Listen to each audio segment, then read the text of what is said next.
안녕하십니까. 반갑습니다. 또 만나게 됐습니다. 어떻게 온라인 수업인데 수업이 좀 마음에 드시는가요? 선생님 생각에는 좀 많이 부족한데요. 좀 준비도 부족한 건 있지만 선생님도 좀 처음이고 해서 좀 오프라인 수업처럼 똑같진 않네요. 예. 어쨌든 여러분들이 좀 그런 거 좀 양해를 잘 해주시고 또 나름대로 수업을 열심히 들으면 그래도 뭐 좋은 효과가 있을 거라 이렇게 생각합니다. 자, 그러면 이제 승강기 수업을 좀 하도록 하겠습니다. 이 자격증 준비를 위한 수업입니다. 또는 여러분들이 쪽 승강기 계통에 취업했을 때 적어도 뭐 용어 정도는 알고 계셔야 되니까 뭐 그런 구조와 용어에 대한 그런 수업이라고 보시면 되겠습니다. 저번 시간에는 승강기의 어떤 개요죠. 승강기 전체적인 구조와 분류에 대해서 배웠습니다. 이번 시간에는 그런 구조들에서 이제 각각 하나씩 개별 부품에 대해서 이렇게 좀 공부해 보도록 하겠습니다. 자, 오늘은 이번 시간은 권상장치에 대해서 이렇게 승강기 권상장치에 대해서 할 계획입니다. 또 쉽게 얘기하면 권상기입니다. 권상기. 저번 시간에 여러분들 보셨는지 모르겠지만 이 엘리베이터가 있으면 이 위에가 이제 기계실이라 했죠. 기계실 있고 기계실 위에 이제 여기 권상기가 있습니다. 이 권상기가 있고 한마디로 모터이죠. 이 권상기가 하는 역할은 이제 와이어 루프와 와이어와 연결돼서 칼을 올리고 내리고 하는 역할입니다. 그런 권상기에 대해서 오늘 한번 수업을 해보도록 하겠습니다. 자, 잠깐만요. 생각보다 예. 그래서 이제 역할은 이게 권상기죠. 그림에 보이는 권상기고 역할은 와이로프를 이용해서 사람이 타는 승강기 카를 움직이는 역할을 합니다. 이 권상기 안에는 뭐가 있냐면요. 모터, 전동기란 모터가 있고 제동기가 있고 또 도로레인 시브가 있죠. 시브, 구동 시브가 있고 감속기가 있고 이건 본 적은 없는데 속도 검출부 이런 것들로 구성되어 있습니다. 그래서 이제 이걸 권상기죠. 이 권상기하고 이 그림하고 실물 모양하고 이거는 이제 좀 그림으로 그린 거고 이 권상기랑 이 권상기가 한 세트라고 보시면 됩니다. 이 그림이고 이제 실물 이 모양이고요. 이거 혹시 어떤 차이점인지 아십니까? 요 두 개의 차이점. 똑같이 어떤 차이점인지 아시겠어요? 요거는 이제 감속기가 있는 타입이고 이건 감속기가 없는 타입입니다. 그래서 이거는 감속기 있는 기어 타입이고 이거는 기어리스 타입. 감속기가 없는 타입이다 이렇게 보시면 됩니다. 여기는 감속기가 있느냐 없느냐의 차이점이죠. 이게 감속기가 있는 거고 없는 거고 이게 감속기가 있는 거고 없는 겁니다. 그래서 이 그림에서 보시면 이 전동기 이게 전동기입니다. 전동기 모터죠. 모터. 이것도 전동기입니다. 이 모터입니다. 모터. 그 다음에 이제 제동기는 뭐냐면 전동기 뒤에 이제 이쪽에 이제 브레이크라고 해서 제동기가 있습니다. 여기도 이 뒤쪽에 제동기가 있는데 여기 제동기 혹시 보이십니까? 이쪽에 제동기가 있습니다. 여기 제동기, 예, 브레이크 타입 제동기. 예. 그 다음에 이제 뭡니까? 구동 시브, 이거 도로래죠? 도로래 구동 시브. 이건 보조 시브죠? 구동 시브, 보조 시브. 이것도 구동 시브, 보조 시브. 메인 시브, 보조 시브가 되는 거죠. 예, 그렇게 될 것이고. 그 다음에 감속기. 얘만 있습니다. 얘만. 전동기의 어떤 그 회전력이 바로 들어오지 않고 구동 10으로 들어오지 않고 중간에 감속기를 거쳐서 들어오는 거죠. 이거 같은 경우에는 감속기가 없기 때문에 이 전동기 모터의 회전이 바로 뭡니까? 구동 10으로 가게 됩니다. 네. 그런 거. 속도 검출부는 여기서 어디인지 잘 모르겠습니다. 저도. 자, 뭐 여기서 그림에서 보시면 이것도 이제 여기가 이제 모터죠. 모터. 전동기. 얘도 전동기가 되는 거고. 그 다음에 이 제동기는 여기가 제동기입니다. 요 부분 제동기입니다. 요 부분 제동기. 여기도 보면 이제 모터가 이 안쪽에 있는 거고 이 제동기가 이 밖을 감싸고 있습니다. 감싸고 있고 그 다음에 이제 요런 장치가 제동기 한 부품입니다. 제동기 하는 부품이고 이 안쪽에 모터가 있죠. 이 안쪽에 모터가 있습니다. 그 다음에 이제 감속기는 잘 보이진 않는데 이 안에 있을 거라고 예상됩니다. 감속기는 이 안에 있을 거라고 여기는 없는 거고 그 다음에 이제 구동 시브는 이제 이것도 보이지 않네. 구동 시브도 이쪽 편에 어딘가에 있을 것 같은데 지금 가려져 보이지 않고 얘는 이제 구동 시브가 이렇게 보이고 보조 시브도 여기 보이죠? 보조 시브 이렇게 보입니다. 구동 시브와 보조 시브는 어떤 건지 잘 알고 있죠? 저 앞에 그림을 보면 앞에 그림에서 보면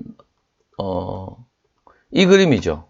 예, 카와 연결된 것이 구동 시부, 메인 시부죠, 메인 시부. 그 다음 균형치와 연결된 것이 도로래, 보조 시부입니다, 보조 시부.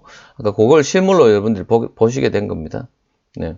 여러분들 실물로 실물로 보조 시부, 메인 시부. 이쪽으로 연결된 것이 카와 연결되어 있죠. 이쪽으로 연결되면 이제 무게추와 균형추와 연결되어 있다 이래 보시면 됩니다. 이런 걸로 구성되어 있습니다. 시험에서는 이 권상기의 구성 장치가 어떻게 되어 있는지 이런 걸 많이 물어보는 편입니다.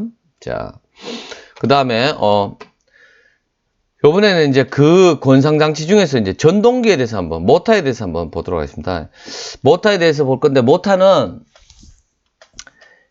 기동과 정지 빈도가 많고 회전력이 큰 편이고 전동기 발열을 고려해야 되고 작은 기동 전류가 필요하다 이렇게 되어 있습니다.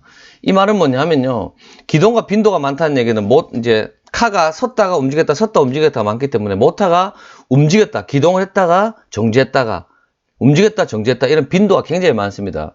그 다음에 처음에 뭡니까, 모타를 칼을 사람이 탄 칼을 이렇게 움직이려고 할 때 굉장히 큰 회전력이 필요하게 되겠죠. 그래서 모타의 힘도 좀 세야 되는 편이고, 그래서 이 모타의 힘을 줄이기 위해서 어떻게 했습니까? 아까 말한 대로 뭘 썼습니까?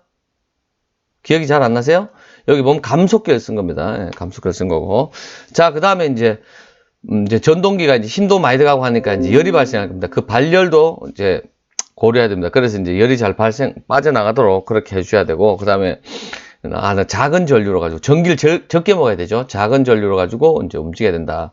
이렇게 되는 거고, 이제 정회전 역회전 비율이 높다는 얘기는 기동과 정지의 빈도가 많다. 이런 말과 비슷한데요. 정회전 역회전은 뭡니까? 카가 올라가기도 하고 내려가기도 해야 되기 때문에 모타의 회전이 정회전했다, 역회전했다, 이런 상당히 그게 이제 잦죠. 비율이 높습니다. 그래서 굉장히 정역회전에 대한 동작이 안정적이어야 됩니다. 그래서 이제 최소한의 필요한 회전력은 이제 100%에서 마이너스 70% 이상. 결론적으로 플러스 마이너스 한 100% 정도 이런 어떤 회전력이 있어야 된다라는 뜻이 되겠고요. 이 회전수의 오차는 이제 플러스에서 마이너스 10% 정도 범위. 회전수는 분권 특성을 가지고 있다는 뜻은 뭐냐면요, 이 분권이라는 뜻은 회전수가 항상 똑같아야 된다는 얘기입니다. 모타의 회전수가 다르게 되면 어떻게 되겠습니까? 회전력이 다르게 되면 모타 빠르게 들어왔다 느리게 들어왔다 빠르게 들어왔다 느리게 들어왔다는 뜻은 뭡니까? 안에 있는 카가, 우리 사람이 타고 있는 카가 뭡니까? 갑자기 빠르게 내려갔다 천천히 내려갔다, 빠르게 올라갔다 천천히 올라갔다, 이런 일이 벌어진다는 얘기인데, 그렇진 않죠. 엘리베이터를 타고 있으면 어떻습니까? 항상 비슷한 속도로 올라갔다가 비슷한 속도로 내려갔다가 이렇게 움직이죠. 그걸 분권 특성이라 합니다. 모타의 회전수가 똑같다는 겁니다. 예, 그런 특성을 가지고 있어야 되고, 그 오차는 플러스 마이너스 한 5에서 한 10% 정도 범위 안에 들어가야 된다. 오차가 별로 없어야 되는 거죠. 맞죠? 자, 그 다음에 이제 전격 속도에 맞는 회전 특성과 운전 시 진동이 없어야 한다. 운전 시 진동이 없어야겠죠. 윙 소리가 난다면 뭡니까?